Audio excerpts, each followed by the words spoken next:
السلام علیکم ورحمۃ اللہ وبرکاتہ.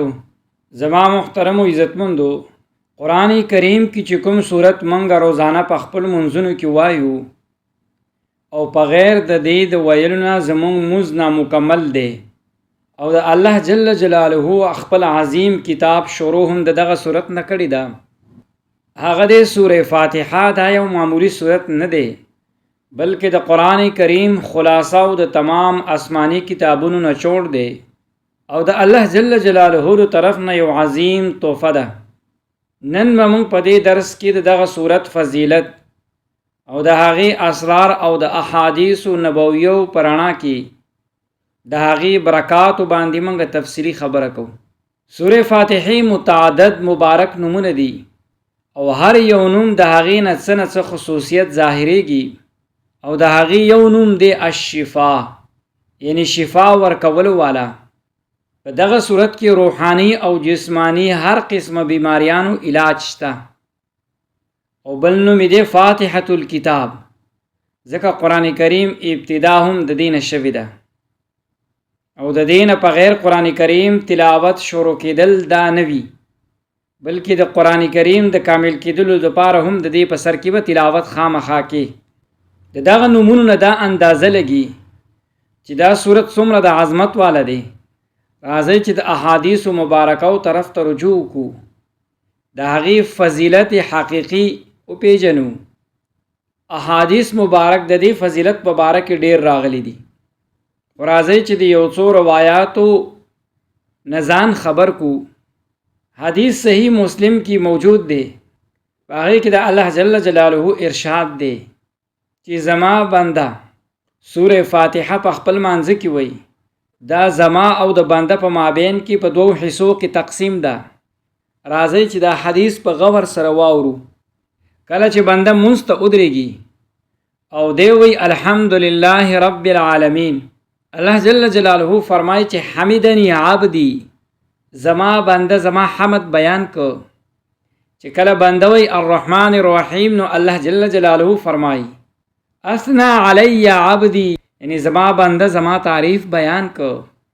کله چې بنده وی مالک یوم الدین، الله جل جلاله فرمائی مجدنی عبدی، یعنی زما بنده زما عظمت بیان کو. کله چې بنده وی ایاک نعبد و ایاک نستعین، الله جل جلاله فرمائی هذا بینی و بین عبدی ولعبدی ما سأله، چې دا آیات زما او زما د بنده په مابین کې مشترک دی. زما بنده ته به هغه څه میلاویږي چې کوم دی غواړي. او چې کله بنده ووایي اهدنا الصراط المستقیم صراط الذین انعمت علیهم غیر المغضوب علیهم ولا الضالین، الله جل جلاله فرمایي هذا لعبدی ولعبدی ما سأله، یعنی دا ټول زما د بنده دپاره دی او هغه ته به هغه څه میلاویږي چې دی غواړي. زما محترم و عزتمندو غور سوچ وکړو، څومره لوی سعادت دی چې موږ صورت تلاوت کوو. الله جل جلاله په خپله موږ سره کلام کوي او زموږ په هر آیات جواب را کوي او هغه څه موږ ته راکوي چې موږ څه غواړو. د سوره فاتحې الشفا نوم ورته ورکړی شوی دی. حضرت ابو سعید خدری رضی الله تعالی عنه روایت دی، د صحابه کرامو یو وفد په یو سفر باندې وو او د یوې قبیلې سره تیر شو. د هغه قبیلې سردار لړم چیچلی وو. قبیلې والو د صحابو نه تپوس وکړو چې تاسو کې څوک دم والا شته؟ یو صحابي ورته وی آو شته دی، دم بیکو، لیکن هغه اجرت په اخلو. نو هغه سره یې د چیلۍ د ورکولو واده وکړه. هغه صحابي سوره فاتحه باندې دم کو. هغه فوراً هغه سردار ټیک شو. صحابو نبی کریم صلی الله علیه وسلم ته واپس راله او دا واقع ورته بیان کړه.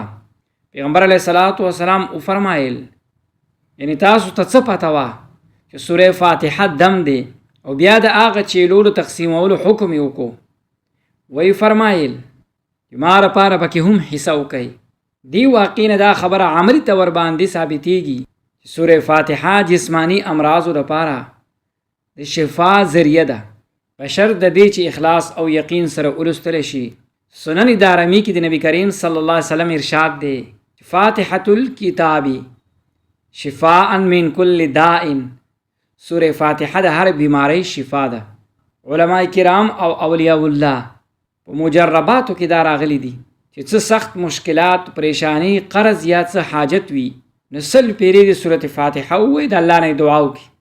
الله جل جلاله په خپل فضل سره هغه حاجات پوره کړي. او که څه روزګار کې تنګي وي، په کاروبار کې کمی وي، د کور نه اتفاقي وي یا ذهني دباو وي، د منځونو پابندۍ سره سره سوره فاتحه تلاوت خپل معمول وګرځي. استغفار دی وی، د الله نه مدد غواړي. الله جل جلاله قرآن کریم کې فرمایي چې ومن یتق الله یجعل له مخرجا ويرزقه من حيث لا يحتسب. سوره فاتحه هغه دعا ده چې مونږ په صراط المستقیم کې هدایت غواړو او مونږ په هر معامله کې په سیده لار او په اسانۍ درخواست کوو. سوره فاتحه صرف د ویلو چیز نه دی، بلکې په دې باندې د عمل کولو سره ژوند کې برکت راځي.